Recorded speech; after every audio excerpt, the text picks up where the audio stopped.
In this tutorial, I'll show you how to add time tracking to your monday.com board so you can monitor work hours, track productivity, and generate useful reports.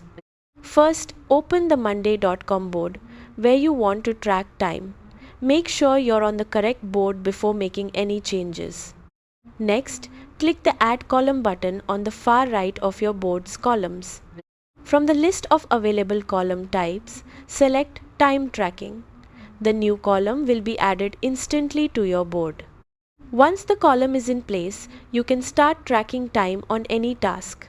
Simply click inside a time tracking cell and select the Start Timer button to begin recording time.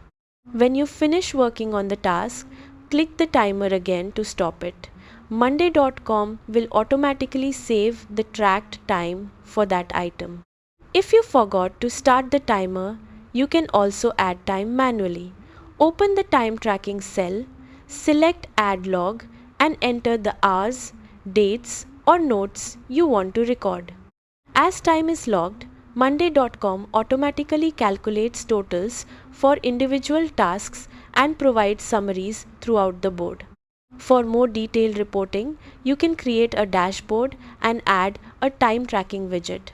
This allows you to analyze logged hours by project, team member, or date range. That's it. You've successfully added time tracking to your monday.com board.